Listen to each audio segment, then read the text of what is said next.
flight tickets could just get more expensive, as an airline company is now demanding up to a 15% hike in fares on the pretext of the ATF price hike.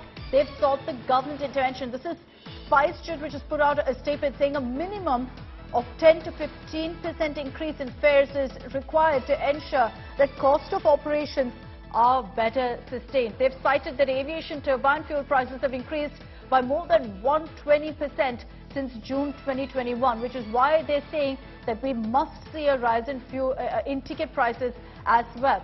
SpiceJet in a statement has also said that in the last few months we've tried to absorb as much burden of this fuel price rise, which constitutes more than 50% of our operational cost.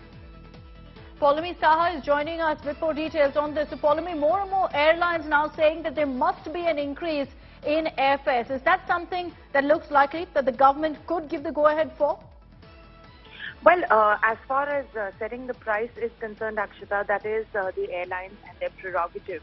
Now, this is a statement which has been put out by the airline chairman. This is SpiceJet chairman and managing director Ajay Singh, who put out a statement, and he's basically said that a minimum of increase of 10 to 15% fares of tickets is basically required in order to absorb the hit that airlines are taking because of the increase in prices of air turbine, the cost of air turbine fuel, which he says has increased by about 120% since July 2021 and now, and also the depreciating value of the rupee as well. Because of these two reasons, the sharp increase in jet fuel prices and the depreciating value of rupee, there is only so much, he says, that airlines can keep sort of absorbing in terms of the burden. They have to pass it on.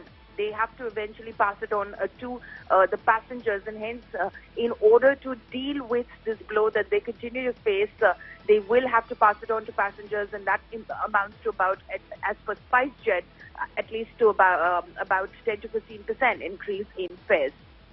10 to 15% is a huge amount. It will mean a huge burden for flyers as well, Paulami. Any word on what the government is thinking on this? Because during COVID, there was, of course, a clear cap on how much flight tickets could cost. Well, as far as fare costs are concerned, there are, of course, certain boundaries that still continue to remain because there were certain strictures that were applied vis-a-vis fares and capacity. Those strictures vis-a-vis capacity were removed. But as far as fares are concerned, they sort of continue to, the strictures continue to apply on a 15-day rotational basis. But what the airlines, of course, now are saying is that we're continuing to suffer this burden. It's not a burden that we can keep absorbing anymore. And this is the statement that SpiceJet has put out. We, of course, have to wait and see what the other airlines think as well. But as far as ATF is concerned, obviously, it is feeling the impact of global oil prices off the back of global incidents like, of course, the Russia-Ukraine conflict as well. So that jet fuel price is going up, and that is something which has been under the realm of debate as well, because can ATF be brought under GST? That has not happened for a while. The GST Council has not taken it up. Meanwhile, the Ministry of Civil Aviation has gone and asked states and UTs to reduce VAT on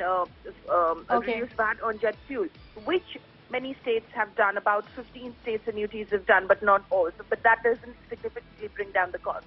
Right, Paulami, we'll track this very, very closely. Is airfares going to climb up in the days to come? Airlines are increasingly speaking up, saying that the need of the hour is for an increase in flight tickets by at least 10 to 15%.